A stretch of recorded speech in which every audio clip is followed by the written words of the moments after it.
Ini apa aja nih? Iya, sesuai kemarin hasil investigasi tes bareng kita kan, aku kan sampein kalau gigi 2 sama 4-nya ternyata ada skip atau kosong.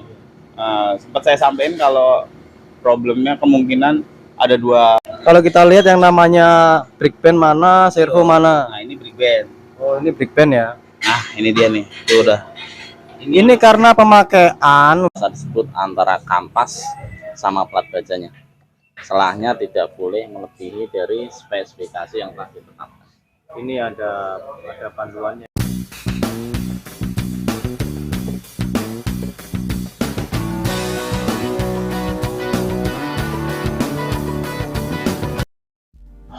Halo, selamat datang kembali di channel kami Panci Papa NCko dengan saya Soli. Oke, ini adalah hari ke-6 mobil saya turun transmisi maticnya ya. Jadi kemarin setelah dibongkar ya, ada beberapa part yang kelihatannya harus nunggu dicariin dulu di gudang, dan karena saya butuh mobilnya cepat-cepat untuk dipakai, akhirnya saya memutuskan cari gelondongan ya, gelondongan yang masih bagus ya. Jadi di sini ada tipsnya ya, kalau rekan-rekan semua itu memutuskan untuk mencari gelondongan ya, gelondongan matic. Jadi pertama, usahakan jangan cari gelondongan matic itu di orang yang hanya penjual saja. Yang saya maksud di sini penjual adalah misalkan ya, orang yang nggak ngerti mesin tapi jualan part-part terpisah atau part copotan misalkan ya. Itu tolong dipertimbangkan kembali ya, bukannya saya melarang, tidak, tolong dipertimbangkan kembali dengan bijaksana, wise ya. Jadi kemarin alhamdulillah dapat gelondongan dari seorang rekan yang memang spesifik paham mengenai Nissan Serena ya. Jadi sekalian dicek juga ya, bahwa maticnya itu memang benar-benar masih layak ya untuk pemakaiannya, mungkin 4-5 tahun ke depan tergantung perawatannya ya. Dan akhirnya tadi dibuka ya, dibersihkan sebelum diinstal ke mobil, dibersihkan total maticnya, dan ternyata memang masih bagus katanya mekanik dari Garuda Sakti Motor. Oke, jadi diagnosa mobil matic saya yang baru sebulan saja ganti oli matic dan langsung hitam kosong itu ada pada drumnya. Nggak tahu tuh spesifik lagi namanya drum apa, nanti lihat aja di konten pembahasan dengan Danu dari Garuda Sakti Motor ya. Sama brake bandnya ya, jadi memang udah hitam, udah aus lah ya. Itu yang salah satu yang membuat apa itu, olinya cepat kotor ya, karena memang udah layak ganti. Jadi matic saya ini setelah dicek, dibongkar, ternyata memang nggak pernah dibongkar. Jadi selama 12 tahun pemakaian tidak pernah dibongkar ya, dan menempuh jarak kilometer di angka 144.000 km. Oke, jadi nggak tahu kalau pemilik sebelumnya sudah pernah melakukan melakukan perawatan yang benar apa tidak, saya tidak tahu. Tapi selama mobil ini saya pegang selama 4 tahun, oli matic itu selalu saya perhatikan ya. Jadi perawatannya memang benar-benar saya perhatikan.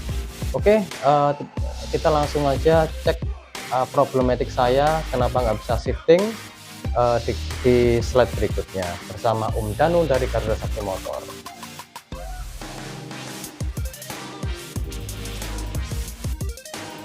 Start pembongkaran mat. Kita lihat kondisi oli matic yang baru 1 bulan diganti. Oke.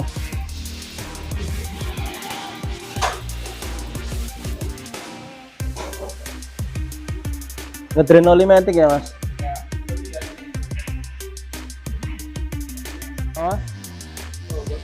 Olinya gosong, padahal baru sebulan aja nih. Hah? Iya kan? Terus iya.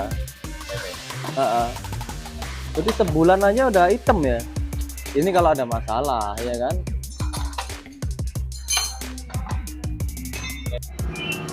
Ini adalah oli matic yang baru 1 bulan ganti ya, udah kelihatan hitam banget hitam banget ya. Jadi, kalau kita lihat ya, nah, ini aja udah bisa menandakan bahwa metiknya udah ada problem. Karena pengalaman saya sih rutin ganti oli metik itu nggak sekeruh ini ya, masih bening. Ini bisa jadi kampas atau ya nggak tahu ya, nanti kita cek lagi lah penyebabnya apa yang bikin dia sampai keruh begini ya. Nah, turun juga akhirnya metiknya.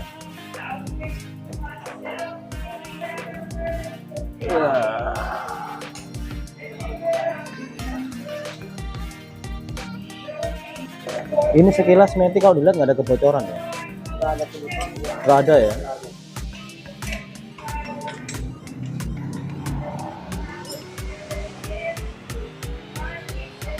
Nggak ada kebocoran, tapi memang udah waktunya umur turun. Iya, oke, ini udah mulai pembongkaran ya. Nah, ini apanya nih Om yang rusak nih? Ini apa ini? Ini drumnya Om. Drum. Ya, Drum ya? drum. Itu gesekan. Gesekan Big Gesekan dengan apa ini Ya. namanya, ini apa? Band. Brick band. Ya. Oh, ini karena apa ya? Dia karena udah aus apa apanya ya? Apakah ada piringnya yang enggak ini terus gesekan atau gimana? Gesekan Om umur ini. Umur ini ya. Oke, berarti kalau udah umur gini nih ya. Wow. Terus ini ya. Ini sini gimana nih? Ini diganti ininya apa gimana? Ini paling diganti Om. Nggak bisa di overhaul kampas. Kita bisa dilihat dulu apa yang rusak apa enggak. Ya, Om. Oke. Sama ininya juga ganti nih ya. Sama sil-silnya. Sama silsilnya. Silsilnya pasti mah udah keras nih ya. Kan udah tua ya. Jadi karena gesekan inilah jadinya kayak gini nih olinya ya. Di gosong. Gosong ya. Oke, oke.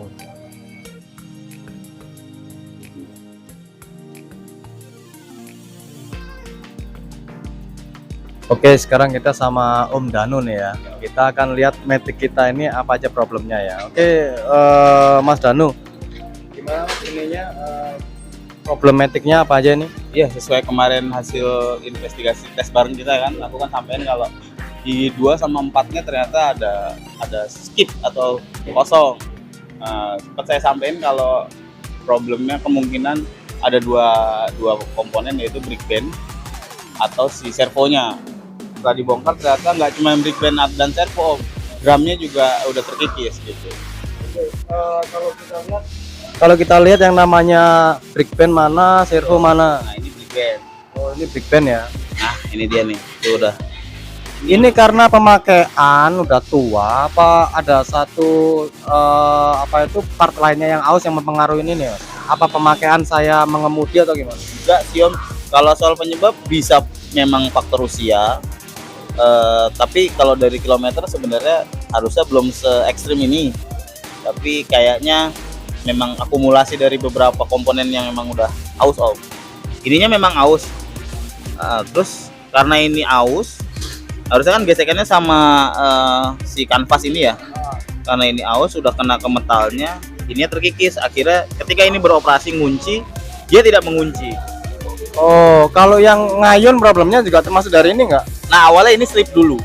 Awalnya slip, jadi kayak ngunci enggak. Dia udah mengunci tapi karena tidak gigit, akhirnya ya efeknya ngayun, kayak masuk kedua tapi lepas lagi, masuk kedua lepas lagi, atau masuk keempat lepas ketiga lagi gitu. Terus ininya efeknya jadi terkikis drumnya. Nah, kenapa ini bisa terjadi? Kemungkinannya ada 2 sebab. Di sini ada servo untuk menggerakkan si brick band. Ya. Oke. Nih tonjolan ini ya. Ini dikontrol oleh hidrolik.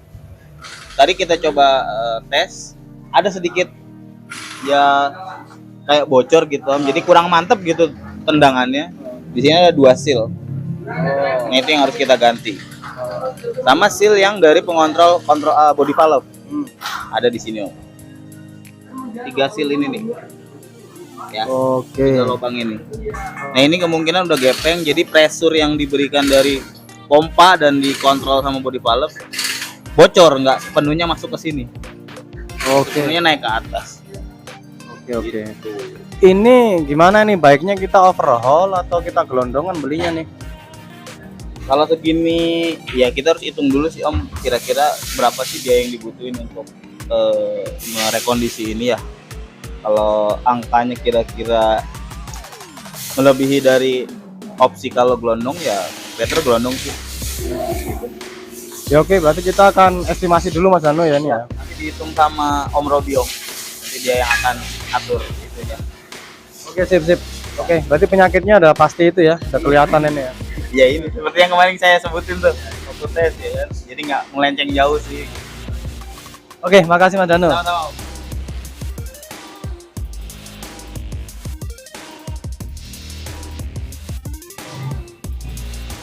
Ini pengecekan apa Mas Arfi?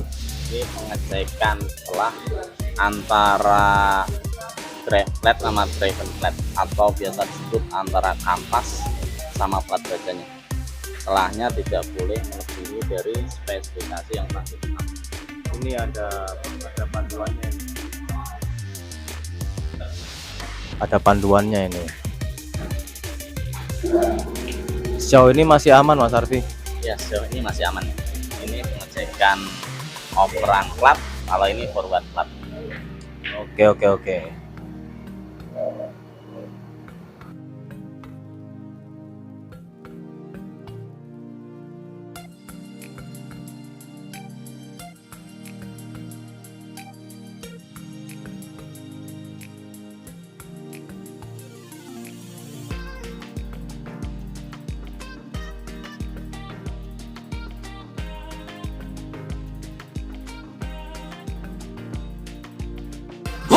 Oke, ini adalah matic gelondongan ya yang mau dipasang. Ini dibongkar dulu. Ya, dibersihkan ya. Dicek semuanya, dipastikan oke. Untuk selanjutnya kita pasang.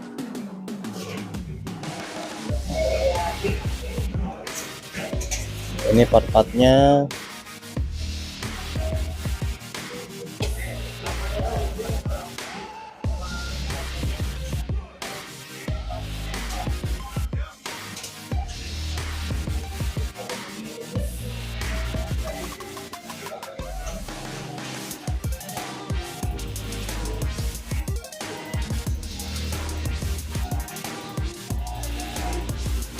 Oke, baiklah.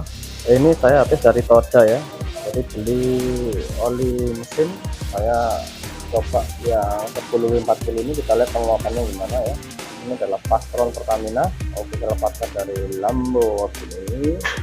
Dan untuk matic, karena saya beli gelondongan, saya kasih tugas ini stop transmission stop slip ya. Jadi ini harganya adalah ada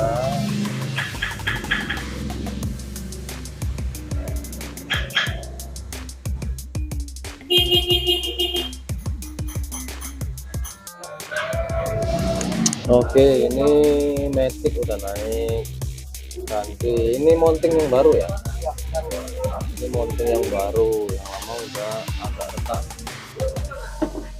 Terus lagi setting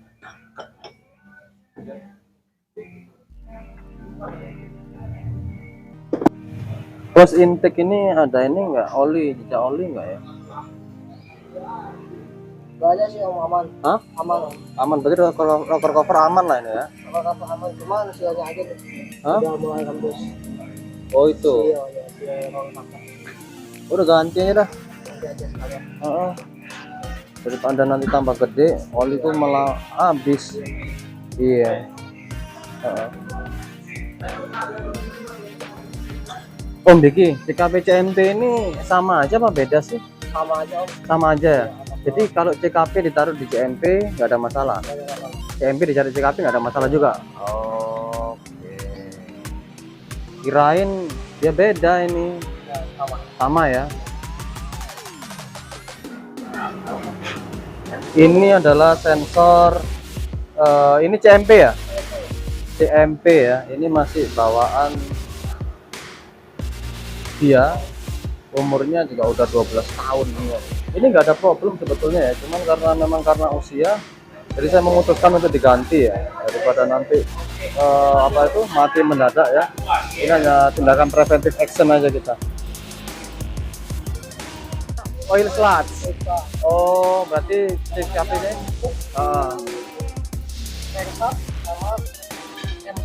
Oh, jadi yang sering bikin dia rusak itu banyaknya oil sludge ya.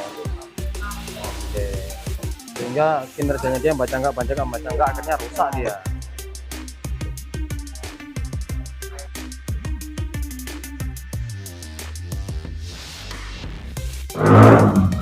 Oke, baiklah. Jadi ini tadi dicek ya, olinya habis ya, di dipstick.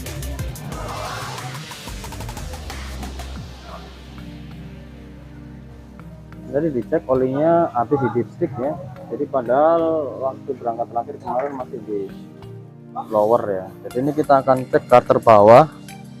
Kita bongkar apakah ada engine sludge, karena engine sludge ini bisa mempengaruhi kinerja pompa oli juga ya. Seperti itu nanti kita akan flashing dengan engine flush ya, DC Maxpro engine flush ya. Kalau kita lihat di sini keterangannya adalah ini ya. Jadi DC Maxpro engine flush ini adalah our innovative oil sludge and carbon deposit. Itu nanti akan di flashing dengan DC Maxpro engine flush ya. Kita tinggal lihat nanti apakah memang banyak sludge-nya di bawah ya, sehingga olinya berkurang. Ini rekor yang saya alamin selama mudik, oli habis 3 kaleng ya. Kemudian bisa menjadi pembelajaran bagi rekan-rekan semua. Kalau memang misalnya bermasalah seperti ini, kita cari penyebabnya dulu nih apa kira-kira ya. Nanti akan kita share bersama-sama sebagai pembelajaran bersama. Oke, kita sekarang akan flashing engine pakai oli bekas ini om ya. Tapi nanti dikasih ini ya, DC Maxpro engine flashing ya, sebelum dimasukkan oli yang bagus untuk ngecek apakah ada sludge dan lain sebagainya ya. Sementara pakai oli bekas dulu. Ini oli bekasnya yang mana nih? Ngambil dari situ ya, dari drum. Dari belakang om. Oh, dari belakang.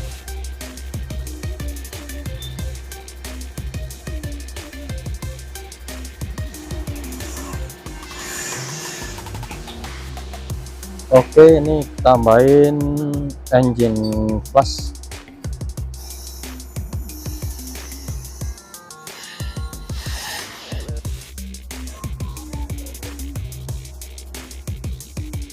Ini nanti disirkulasi berapa menit om? 20 menit sirkulasi ya.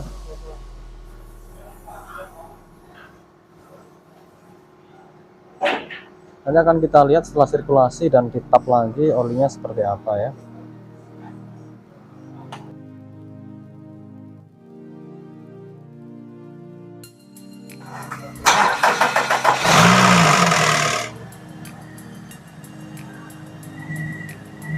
Kena ya gigi intinya ya, sprocketnya ya.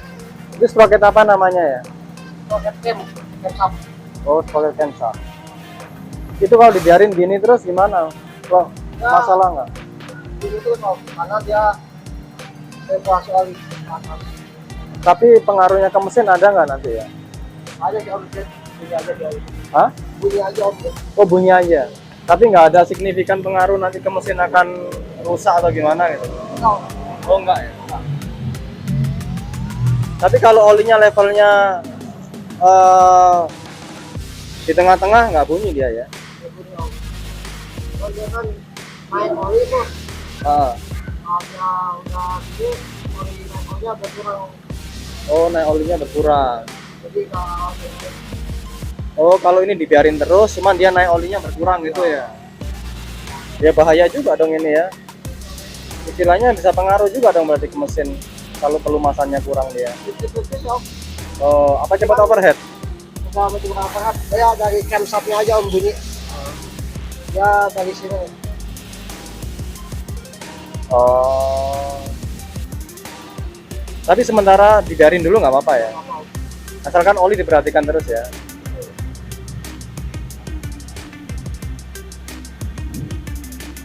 Oke, ini sekarang proses sirkulasi selama 20 menit. Ini nanti setelah sirkulasi 20 menit dibuka kalter bawah ya. Buka ke bawah. Oh, untuk mengetahui sludge-nya seperti apa gitu ya. Betul. Biasanya dengan cairan tadi luntur semua gitu ya. Luntur om. Luntur banget. Oke. Jadi kerak-keraknya bisa turun ke bawah. Nah, dari ruang oli nanti dibersihkan si filter oli bawah sama pompanya. Oke, oke. Berarti termasuk bersihin pompa-pompa juga ya sirkulasinya. Betul.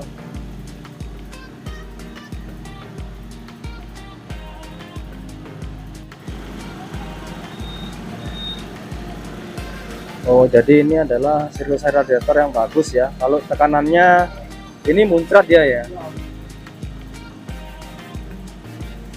Jadi kita ngetes radiator kalau ini cuma dibuka gini aja dalam musim dingin, dilihat kondisi begini ya.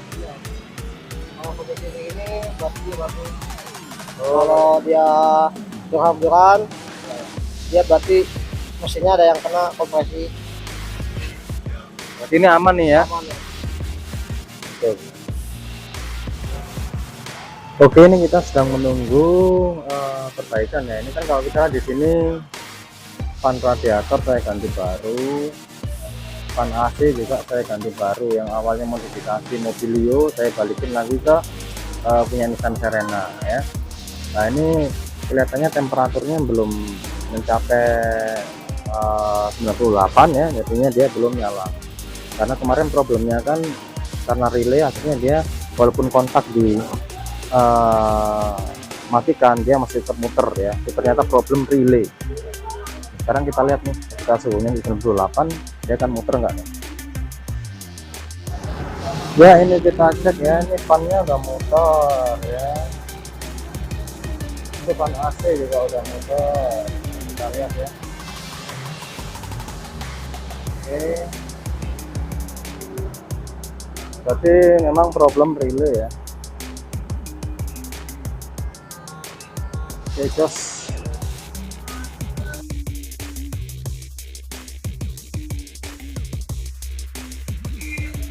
Oke, ini sudah 20 menit ya sirkulasi oli. Sekarang mulai di drain.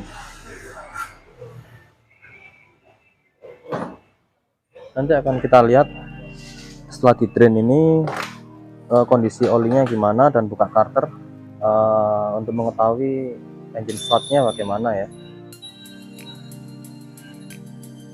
Oke, ini karternya udah dibuka ya. Bersih nih Mas Diki ya? Bersih om. Bersih ya? Oh, atas? Aman, tidak ada slot. Nggak ada slotnya ya? Oke, nggak ada slotnya ya.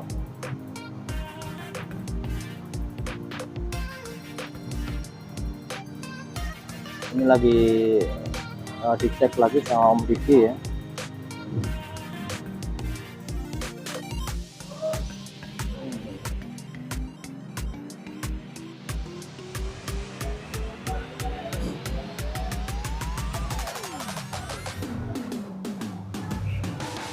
Ya, kalau kita lihat bersih ya.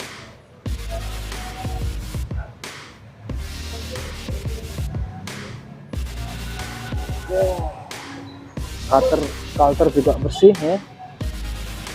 Nggak ada engine slot. Syukurlah kalau gitu. Oke, semprot untuk dibersihkan ya. Itu karburator cleaner itu ya? Engine conditioner Oh, engine conditioner. Oke, disemprot. buat ngelunturin kerak.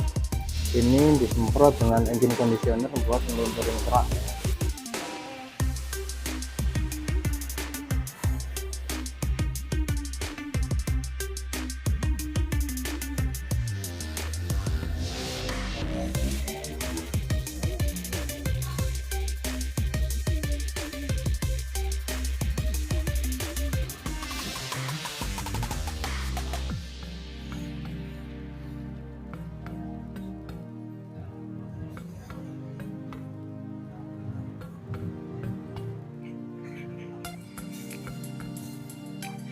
Ini sealnya Kalteng diganti nggak?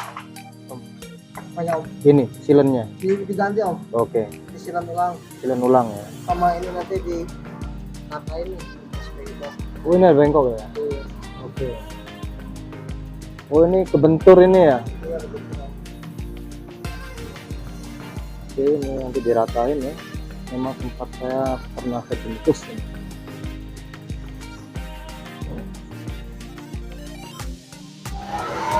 Oke, ini penambahan lukas anti slip. Stop slip. Jadi ini tadi pakai berapa Om Diki?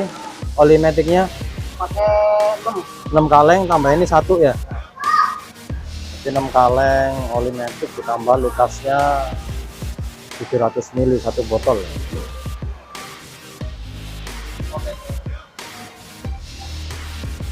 Gunanya apa? Karena ini memang masih gelondongan, jadi kita nggak ngerti silsilnya seperti apa. Kita tambahkan lukas. Jadi tadi ternyata masih kurang ya. Tambahin 1 kaleng lagi oli metiknya. Jadi hitungannya 7 kaleng sama lukasnya 1 kaleng.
Oke, ini sentuhan akhir ya. Sentuhan akhir. Karena tadi ini tinggi ya, ini bacanya tadi 0,7 0,67. Ini targetnya 0,40 ya. Makanya itu settingnya gasnya disesuaikan supaya ketika kita masukkan metiknya nggak ngecetak.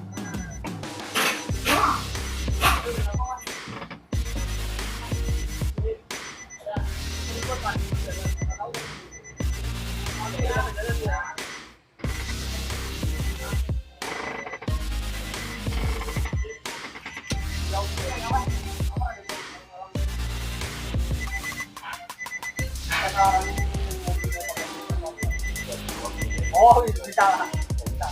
Itu derajatnya ada Om Robi yang di setting Om. Iya Om. Biar nunggu angkanya biar kecil. Oh jadi digeser gitu aja lah, kayak diputar gitu ya. Ya digeser atau setelannya ini Om. Oh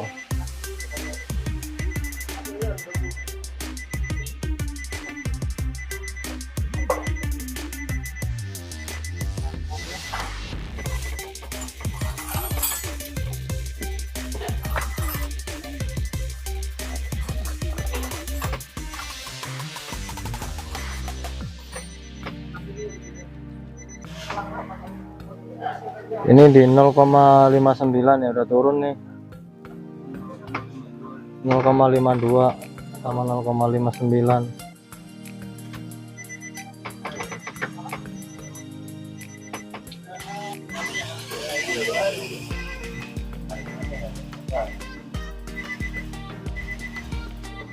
Nih 0,51 sama 0,45 nih. Udah mulai mendekati ya. Target 0,4 ya. 0,40. 0,40, 0,4142 lah. Atas bawah itu ya. Ya, Oke. mana 0,40 biasanya hoki om. Oh biasanya hoki. Hoki. Makanya adjustingnya dikit-dikit ya. Iya. Kalau kebanyakan malah nggak ini ya. RPM-nya turun ya kalau kebanyakan. Kebanyakan malah muncul DTC om. Muncul check engine. Oh DTC check engine kalau kebanyakan ya. Nyala. Dia agak ngegas tuh dikit tuh. Oh kalau 0,70 agak ngas dikit ya. Ngegas dikit, jadi pas perpindahan gigi itu jadi langsung ini om, langsung ngejedak gitu. Jedak ya. Kalau misalnya 0,40 jadi RPM-nya di bawah tuh pas ngoper giginya juga halus. Ibaratnya kita gas sedikit lah, kalau 0,70 kan ke gas sedikit langsung dioper gitu, jadi langsung jedak. Perpindahannya kurang smooth jadinya. Ini udah. Yang satu kekecilan. Ah iya nih. 0,40, 0,35. Iya 0,40 0,35 ada kekecilan ya.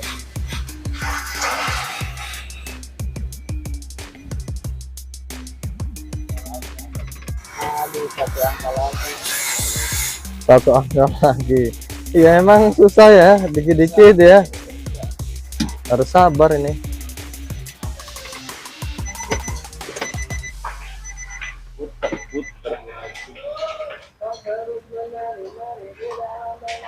Nol koma 47, 0,41.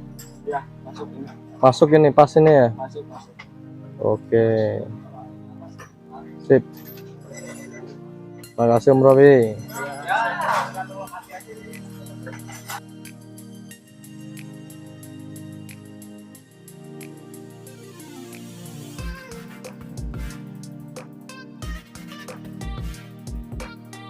Baiklah, itu adalah kisah ya tadi apa itu perbaikan transmisi otomatis mobil Serena C24 saya dari awal sampai akhir ya. Ketambahan beberapa perbaikan seperti mounting ya, cek mesin kebocoran-kebocoran, ganti coolant ya, ganti CKP CMP ya, terus oli filter ya, terus ganti oli kompresor AC ya, dan itulah jadi semua biayanya itu menelan habis 6 ini ya, ini dari satu motor ini, habis 6 juta ya. Sedangkan jasanya sendiri itu 2 juta ya. Lalu diskon 475.000 ya, ini diskon 475.000 ya. Oke. Jadi semoga apa yang saya alamin ini ya memberikan gambaran kepada rekan-rekan bahwa perbaikan mobil Serena itu cukup mahal. Jadi memang perawatan jangan pernah sampai diabaikan. Jadi kalau memang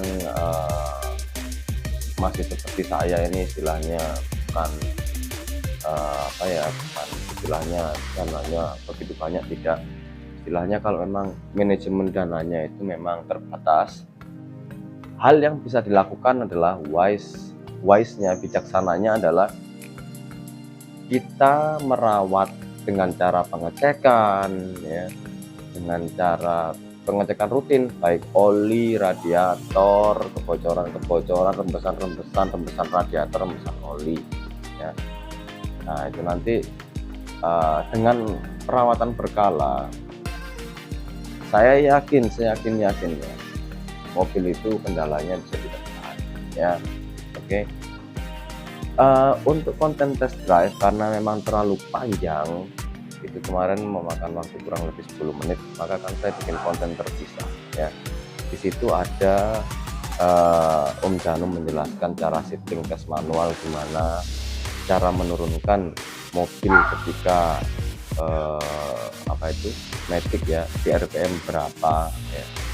Ya semoga bisa memberikan wawasan juga kepada rekan-rekan semua dan semoga bermanfaat. Oke, sampai jumpa di konten panci berikutnya tentang seluk-beluk Nissan Serena C24. Terima kasih.